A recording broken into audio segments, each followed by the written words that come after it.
એટલે અમે બે હું ને મારો દોસ્ત આકાશ પાછા તો આવી પહોંચ્યા કોલેજ ગેટ સુધી। આટલા વરસાદમાં પલળીને ઠંડી તો લાગે જ, પણ મારા તો દિલ પર જ ઠંડક વળી રહી હતી, કેમ કે પેલી છોકરી હજુ ત્યાં જ ઊભી હતી।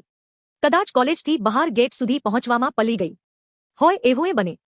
હું તો ગેટની બાજુમાં ઊભો રહી ગયો, દિવાલે ટેકો લઈને અને આંખો એના પર અટકાવીને। આ વરસાદ પણ હવે તો ગમવા લાગ્યો હતો મને। સ્કાય બ્લુ રંગના ટોપ અને જીન્સમાં હતી એ, આમ તો એ પણ ભીંજાયેલી જ હતી। વરસાદના લીધે ગુસ્સાથી એના ગાલ થોડાક લાલ થઈ ગયા હતા।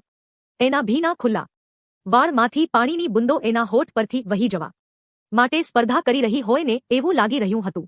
એના હોઠ એકદમ ગુલાબની પાંખુડીઓ પર પાણી હાંટેલ હોય એમ દેખાઈ રહ્યા હતા, અને આ વરસાદ એને જ સ્પર્શવા માટે જાણે પહેલા કરતાં વધુ ઝડપથી વરસી રહ્યો હતો, અને પવનના સુસવાટાઓ વચ્ચે એકદમ વેલની માફક થથરી રહી હતી।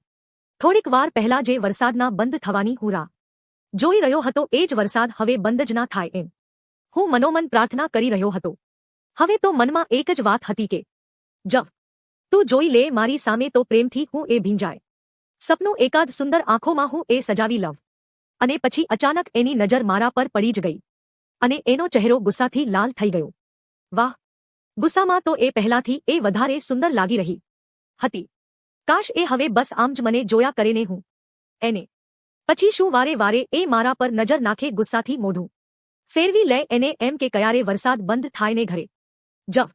થોડીવાર રહીને વરસાદ તો બંધ થઈ જ ગયો, પણ મને ના ગમ્યું એમાંય પેલાની બકબક ચાલુ જ હતી કે અત્યાર તો ઘરે પહોંચી ગયા હોત, પણ મારું તો ધ્યાન જ પેલી પર હતું। શું કરીએ, એ હતી જ એવી। આમ તો હું છોકરીઓ સામે જોવામાં એ ડરું છું, પણ એનો થરથરતો હાથ જોઈને મનમાં એમ જ થતું હતું કે કાશ આ હાથ પકડવા મળી જાય એકવાર, પછી ગમે એ થાય છોડવો નથી। હવે એ પણ ઘરે જવાની તૈયારી સાથે એના ખુલ્લા વિખરાયેલા વાળને બાંધવા લાગી, ત્યારે સાલું એને જોઈને મારી હાલત વિખેરાવા લાગી હતી। ઈચ્છા તો બહુ હતી એને કહેવાની કે રહેવા દો, આમ જ બહુ મસ્ત લાગી રહ્યા છો, પણ એના સામે જઈને ઊભા રહેવાની એ હિંમત નહોતી, બોલી ક્યાંથી શકાય।